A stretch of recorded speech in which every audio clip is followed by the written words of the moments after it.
Hello, History of Sexuality students. Professor Bowen here. Just wanted to say thanks to all of you for making our discussion of homosexuality in early Islamic societies so interesting.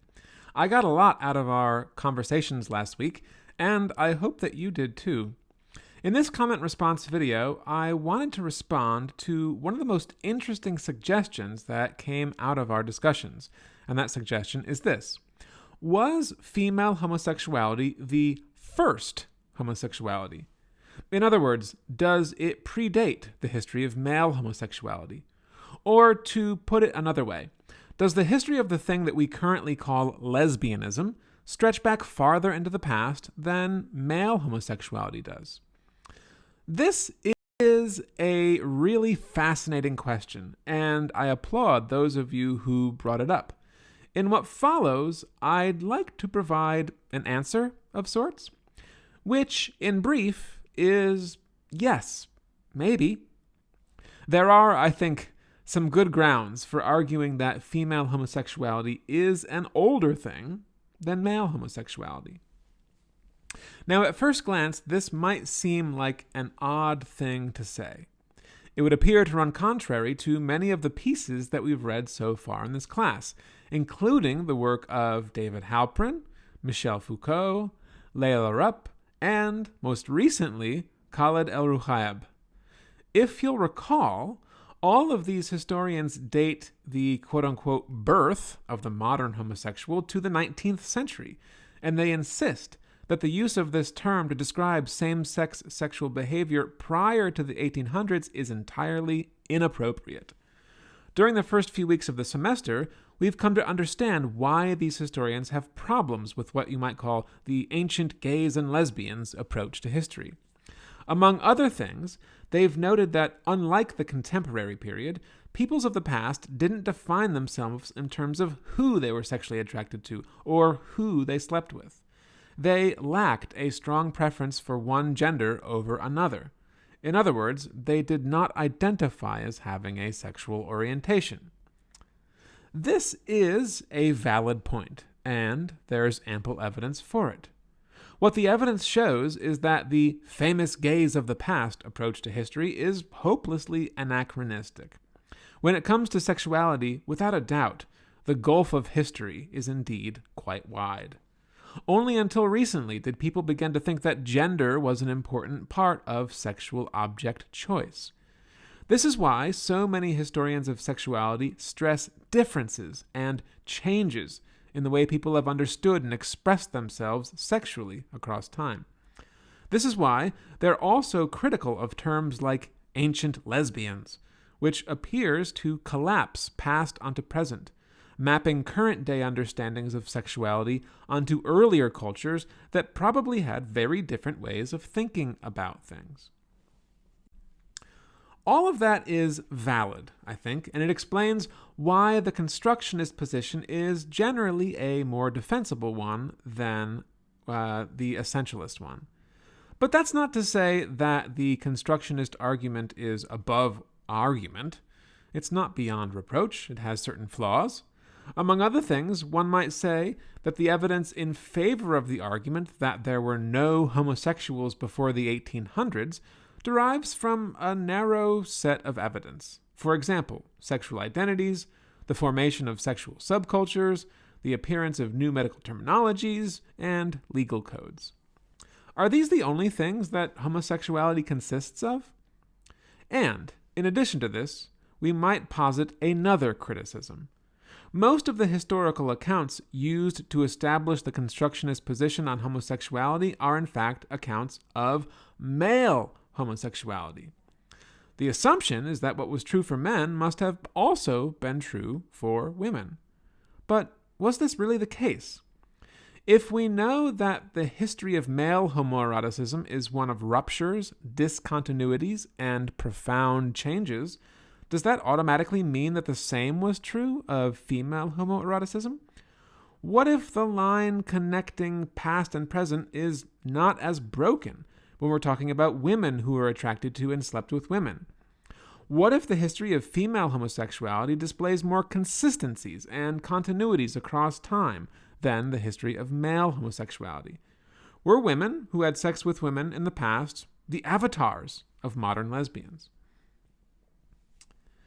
Interestingly, the idea that certain strands of homoeroticism might be connected across different periods of time is generally more popular among women historians.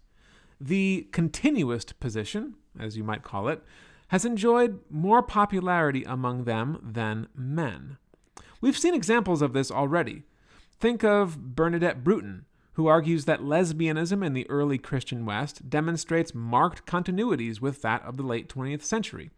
Or think of Judith Bennett, who criticizes those who stress historical difference and argues that women's history might be viewed as a history of change without real transformation. Another example of this is Martha Vicinis's book Intimate Friends: Women Who Loved Women, 1778 to 1928, which maintains that attitudes toward and behaviors by lesbians show a rich combination of change and continuity. She argues that we gain a better sense of intimate friendship by tracing repetitive patterns, and adds that even though the structures of intimacy remained in place, their meanings changed over time.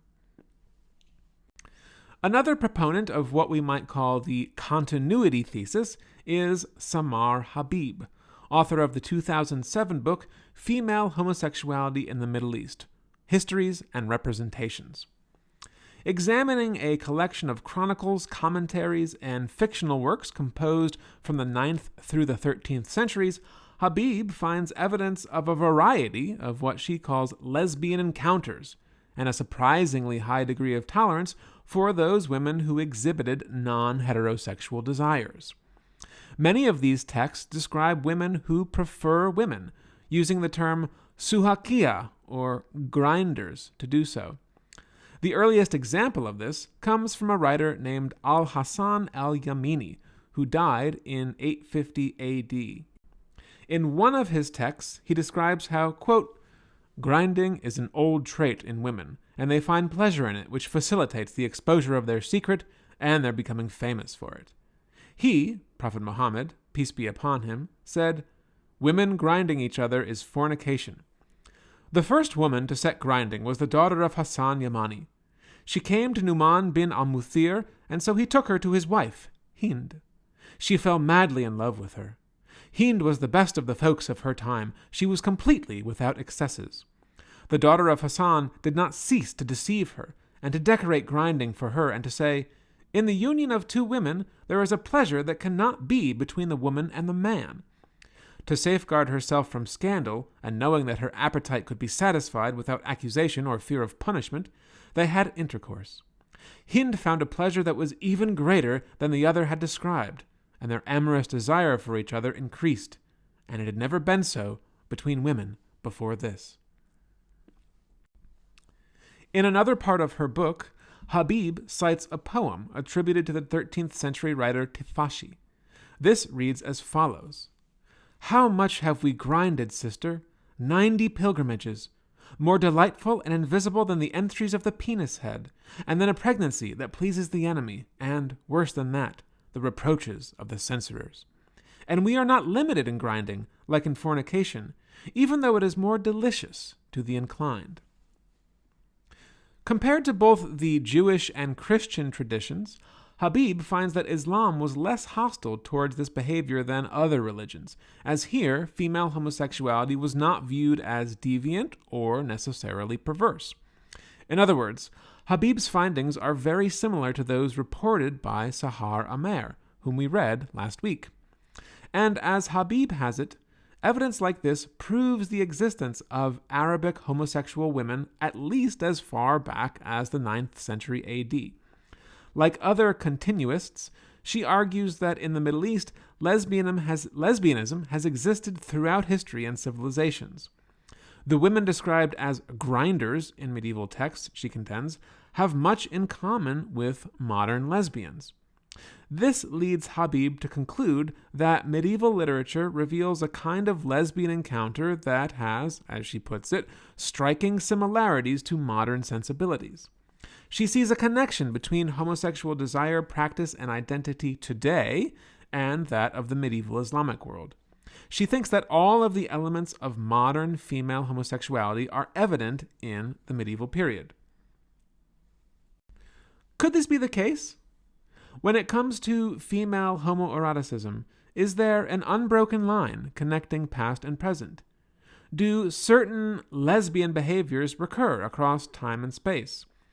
Is female homosexuality a more consistent feature of our erotic systems than male homosexuality? Those who, like Habib, answer yes to these questions have developed an explanation for why this might be. And it is worthy of our consideration, I think. Why might the history of lesbianism be older and longer than that of male homosexuality?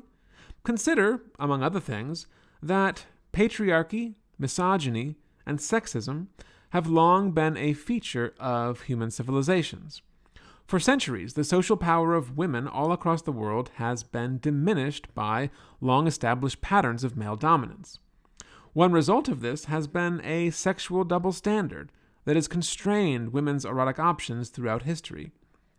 There are also continuities in the way that societies have restricted women's access to sex education, sexual knowledge, and language.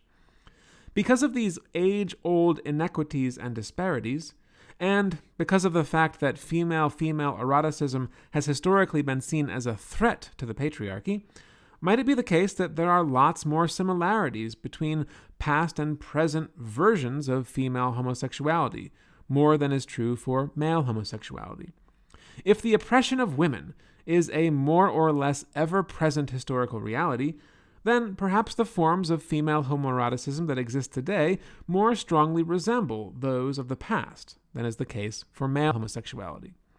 I don't know what to make of this myself, and I don't know what all of you make of it, but it is certainly something to think about. Okay, that's all I've got for right now. Thanks again for making this class so interesting. I hope you're all learning important things through our discussions, and I look forward to this week's conversations around sexuality in the Enlightenment. Be safe and be well, everyone. Bye-bye for now.